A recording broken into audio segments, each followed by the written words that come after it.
Bueno, ja azkenengo esperientzia daukagu, eta etorri zaigu Maite Goñi Ordiziatik, bera jakintza ikastolako irakaslea da, euskara eta ingelesik irakaslea, ikateroen taldeko partaidea baita ere, eta euskal jakintza egitasmoko arduraduna ere bai.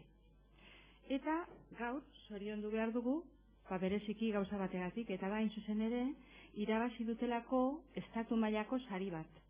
Eta deitzen da Espirals saria. Eta Espiral sarietan Euskal Jakintza blogak lehen saria lortu du blog de aula atalean.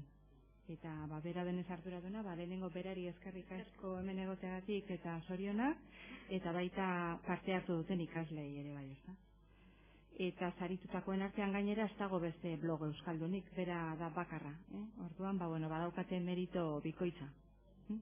Eta, beste barik emango diogu hitza Maiteri.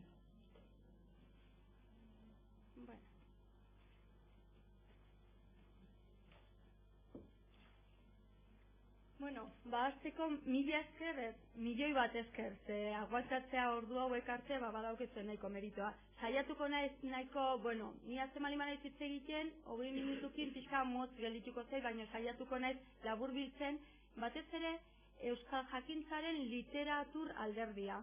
Baina esplikauko izuet pixka bat zer da nire esperientzia, zer da gure ikastolako esperientzia. Ikusten dezen bezala, ni Ordiziako jakintza ikastolatik nator, eta guain dala urte batzutatik honea indeu izugarrizko ibilbidea IKT munduan, IKT arloan. Gu lehenengo hasi ginen, toki askotan bezala, ekoizte materiala guratsoi banatzeko, bideoak eta hori ikasleen irteren argazkiekin eta horrelako materialarekin da hori. Baina benetan ikusi genuen momentu bat iritsi zan genuela ez. Daude, baliabide mordo bat sarean, erabili egin behar ditugu eta honi da, atera behar diogu baliabide horiek guztiei, ze doain dira, oso errexak dira, edo nork erabilditzake, eta orduan ezin dugu aukera hori aprobetxatzen utzi, edo juten utzi. Beste alde batetik esaten gendun, oso importantea dela jakintza hori guztia eramatera, edo hor zarean dagoen guztia benetan gelara eramatea. Eta horretarako ez dakiten entzun dezen inoiz web 2.0 terminoa. Oain oso modan dagoen terminoa da, eta termino bat referentzia egiten diona internet ulertzeko bide berriari, modu berriari. Orduan, orain, gaur egun, interneten aurkitzen ditugun baliabide guztiak ez daude ordenagailura jetzi beharrik. Hortxe daude, erabiltzen dituzu, eta listo. Ez daude ordaindu beharrik. Hain dala gutxi arte, beti CD bate osi batzen du, eraman bertzen duen horrelako zerbait. Eta orduan, biedenak oso erabilerrezak, zer eskaintzen dioten irakaskuntzari, eta beste edozein arlori, oso erabilerrezak bidatez nahuek, denon eskura daude, berdin diru euki, ikastetxe oso diru handikoa, presupuesto handikoa izan, edo gutxikoa izan, berdina dena entzat, doainak direlako. Ena izaziko begiratzen, norbaiten nahi bali madu, zarean jarrita daukegia aurkezpena, eta hor klik eta horiek ikusten dituzenen, dozein momentutan ikustezakezue, esango dizuet gero nun topatu, eta klik eginez ikusiko dituzue, mapa kontzeptual batzuk, baliabide desberdinekin eta norbaiti gustatzen bali mazaio mundu hori, pixka bat arakatzeko. Bueno, web 2.0 mundua da, hori, edo hau, edo beste zer dauka, kontua da, ikusten dituzuen inguruan dauden baliabide mordoa. Baliabide horiekin egin dezakezue, blog bat sortu, lehen esan duten webquest bat sortu, wiki bat sortu, denakit agian arraro xamarrak, baina azken fineak dira denak web zerbitzuak, alta ematen duzu, eta bakoitzak erabilera bat eskaintzen dizu. Ezakit ezauten duzuen, baina azken albiontan azken zuten da YouTube. YouTube web 2.0 baliabide bada, edo nor txintxilikatzen du bere bideoa, bestena jasotzen duzu, gesten duzu, konpartitzen duzu lagunekin, e-mailez bialtzen duzu, blogean txintxilikatzen duzu, hori bezalako dau argazkien tratamendua egiteko, edo zer gauza egiteko. Baina, bueno, gu zentrauko gehan, pixka bat web 2.0 hori baino gehiago da. Eta da horren atzean dauken filosofia, eta tresna horiek guztiak ematen diote irakasleari aukera, ikasleari, ikastetxeari, edo nori ematen diote aukera, elkarlana eta partaidetza sustatzeko, baina ez da teoria hutsa. Gero esango dizuet nola eraman daiteken hori praktikara.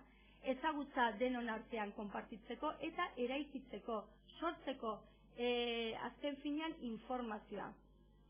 Irakaskuntzaren ohiko hierarkia beti zalantzan jartzen dana, edo, bueno, azken aldi honetan bintzat bai ez, beti joerak izaten ditugu, irakasle tendentzi batetik bestera juteko oso radikalak izaten gara beti.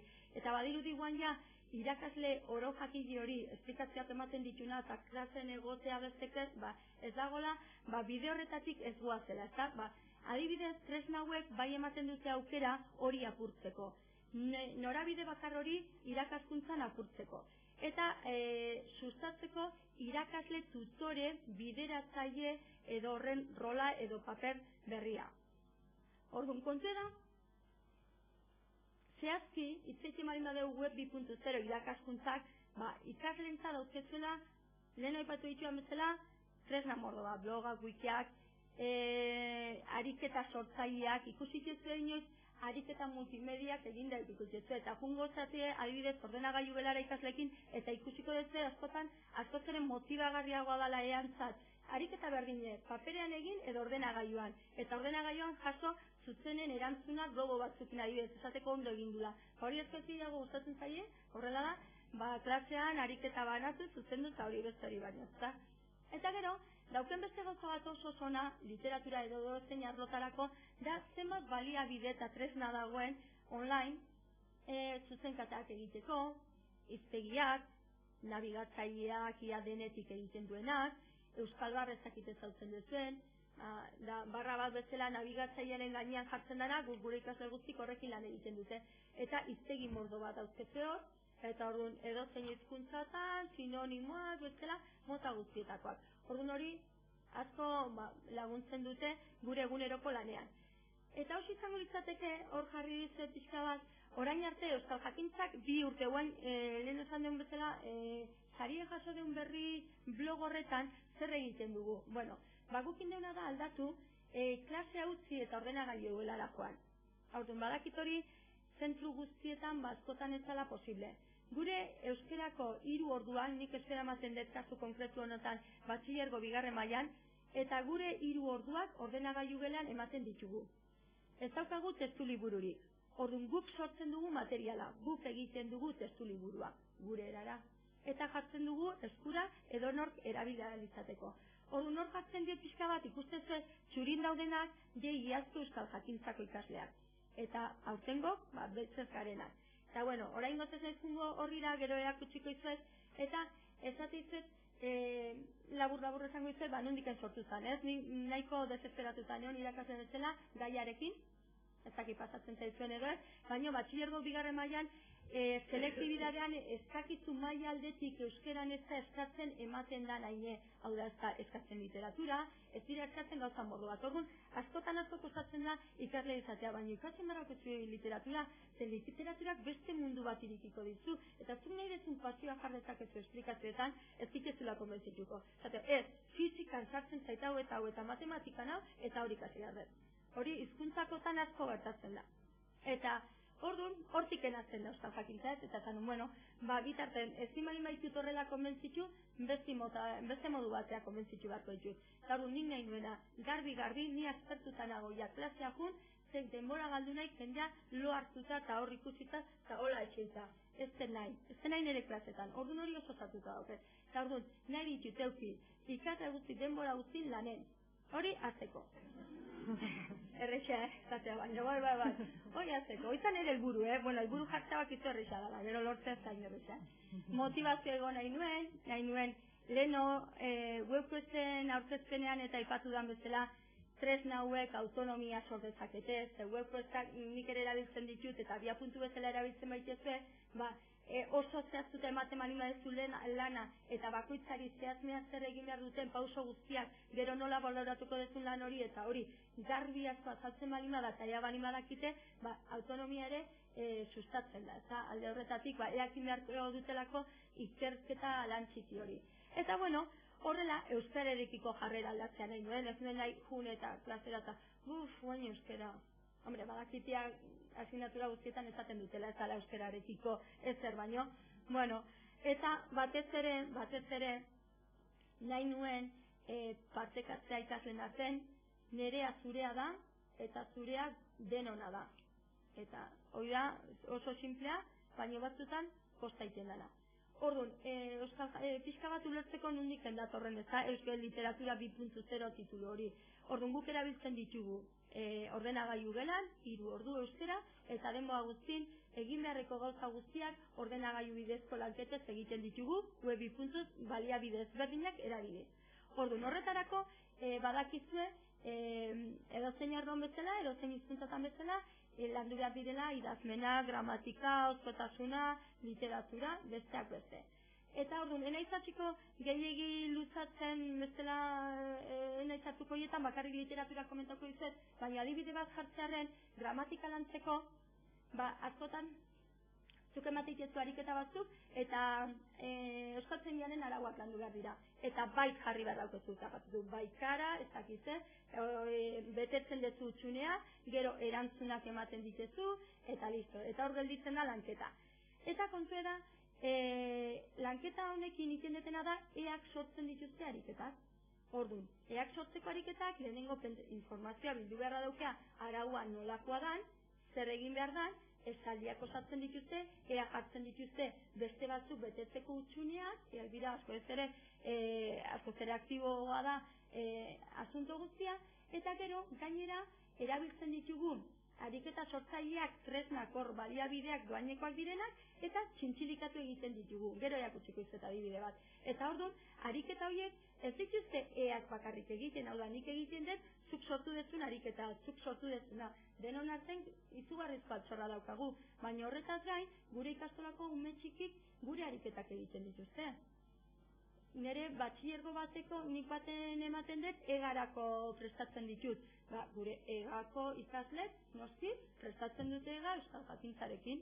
Eta nire izugarrizko ilusia ematen ditena da, hori ez, jende asko, kanpotik eta hori, askotan idazten diatela eta hori zaten dut eta ez bakarrik gure, ez da mugatu gure ikastetxera, beste ikastetxe batzuetan ere erabiltzen dituzte gure materialak eta hori guretzat, guk horretarako nahi ditugu ez ikasleak, leheno hemen aipatu dan bezala, ez bakarrik literatura eta buruz ikasietak izer, ez, izan zerbait bizarte hortan, eman zerbait zu jasoko dezuna, zuk ere eman inberko dezu, ezta?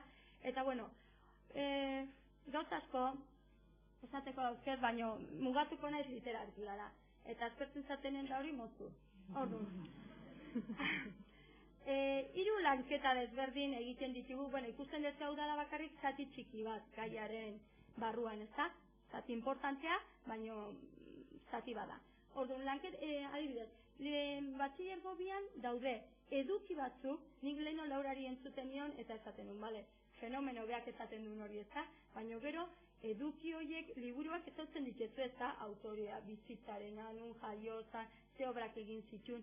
Horri, nola eusten diozu irakasle bezala? Hoi importantea da jakitea, ez da importantea? Bakarrik liburuak irakurri behar dira, beste eduki hori guztia, liburuetan horritan eta horritan ematen dana, hori nola behar diogu frente horri irakasleok. Eta bueno, nik pentsatu nuen hasiera baten, filosofia horri jarraituz, materiala eman beharrean, testu liburu baten azaltzen zana azpimarratzea eta ikastea, ez duela nire ustez ezertarako balio, ezta? Eduki jainez, eduki kontzeptual soiez hitz egiten, ezta? Eta ez duela gauza handitarako balio, ez handiken biegunetara aztuta dago dena. Eta horren egiten deuna da, nik webquest bat hartzen dut abiapuntu bezala, esaten diet, inbarraukezu honea, inbarraukezu hau, horrela baloratuko izuet, pauso hauek, bakoitzak taldean egiten dugu lan, eta orduan, ean sortu behar dituzten atazak dira bi. Alde batetik sortzen dituzte apunte batzuk, horreko dokumentu normal batean, apunte horiek azken emaitza izango direnak talde batek sortzen dituna punteak gero beraiek defendatu beharko dituzte beste gelaren aurrean, irakasle papera jokatu beharko dute, eta horretarako egin beharko dute. Horreko dokumentuaz aparte edo badaude beste baliabide batzuk horrelako lanketak egiteko. Eta horretaz gain egin beharko dute multimedia aurkezpen bat ere klasean laguntzeko. Orduneak dira irakasle gai horretan. Nik egiten detena da, bideratu prozesu osoa, lan guztiak zuzendu, bai apunteak, bai aurkezpenak, eta gero dena martxan jarri, baiak aurkezteko. Orduan gero, aurkezten dituztenen horretarako esan behar, taldetan lan egiten dutela. Eta dago web 2.0 tresna bat horretarako ezin hobea dana wikiak deitzen direnak, ez dakit entzungo jakingo ez zer diren. Wikiak dira webgune batzuk, simple esateko, eta edonork edita ditzake, baimena balin badauke. Orduan, nik ematen balin badiet baimena 3-4 taldeko ikaslei, eak bakarrik sar dezakete informazioa, kudeatu dezakete informazioa, eta edonondik. Interesgarria lanketa horretan da, talde lan horretan, irakasleok askotan, talde lanetan arazo izaten dugula puntuatzeko garaian eta horrela, Ze batek askotan iten du dena, besteak begiratu iten du, besteak animatu egiten du, eta injustizi desente. Eta irakaslea askotan, bai, badakizu, baina ez gehu sartzen, pauso hori ematea, eta bati geixo bezalatu guzti geixo. Wikiak iten dutena da, ematea, lehen oneri ikaslek bukatzen zituzten lanak liburutegian. Guain egin dezakete bakoitzak beretzean, editatzen dute wikia, eta interesgarriena irakasleen ikuspuntutik da, gordeta gelditzen dela historial guztia. Hau da, ez dakizeinek editatu du testua, erantzi dizio hitz hau eta hitz hori, 2 esteka, 2 argazki eta 2 irudi, ez dakitze ordutan, eta dena gelditzen da gordeta. Orduan, zuk dakizu irakasle bezala, zeinek ze aportatu duen. Honek dauke balio bikoitza. Ze alde batetik, zuk dakizu zer egin duten, eta bestetik nola eak badakiten zuk jakin dezakezula, dena inda dago. Orduan, erdibide inda daukezu, zuk ez dagoetan barriketan. Ezaten dezu momentutik, dena eakusten dezu adibide bat, eta dena gordeta gelditzen da, eta arratzaldeko 8etan, 9etan, ikusteko gaina garbi lanen egon diela, eta hori igual gutxineko da, baina baita irakasleontzat importante izan daiteke. Orduan guk literatura dantzeko egiten dugu hori, talde lan hori, gero balorazio gurutzatua, eak aurkezten dituztenen lanak, ikasle guztik baloratzen dituzte besten lanak. Baina baloratzen dituzte plantilla batzuk edo txantilloi batzuk erabiliz, ahozko aurkezpena baloratuz, edukia baloratuz, ulergarritasuna, erabili dituzten baliabidea multimedia baliabideak, edukia, pixka bat denetik. Eak aldez aurretik dakite ze baloratuko zaien. Orduan hori ere, prozesu horretan oso importantea izaten da. Eta badakite horretaz gain, nire balorazio izango dela euren gainetikoa. Gertatzen dena da, nik hauek egiten ditudanetik izugarrizko sorpresartzen dut. Eta geota gehiago gaina. Ze ikusten da garbi, ikaslei erantzukizuna ematen zaienen eako ondo erantzuten dutela horretara. Zuk konfiantza bat jartzen dezunen eta esan zuk ebaluatu, garbi ikusten da, ni baino zorrotzago diela, nik nota hobe jartzetuteak baino. Eta oso ondo, baina nahi baliagarri gertatzen zait ikusteko zein iruditu zaie ez nota, baitzi zein iruditu zaie aurkezpen egokina, zein gutxigo, zer ikusteko. Horrek informazioa asko ematen du. Orduan, lanketa honetan, baliabideak erabiltzen dituzte, sortzaileak dira, informazioa kudeatzen dute, jakin egin behar dute, informazio mordo bat dago, naiz eta guk webquestaren bidez mugatuta esan hemen eta hemen eta hemen sartu behar duzu, asko ematen da, orduan jakin behar dute informazioa eraldatzen, azken finean. Orduan, literaturaren lanketa hori edo atal txiki hori horrela niri behintzat, ez dakit, eman dit, ikusi dut asko ez hobeto moldatu direla horrela lehen egiten nuela baino, orduan niretzat baliagarria izan da, eta izaten ari da, ezta? Orduan, aprenditzaia nahiko esanguratxoa bihurtzen da, ze eak redaktatzen dute ikasi da.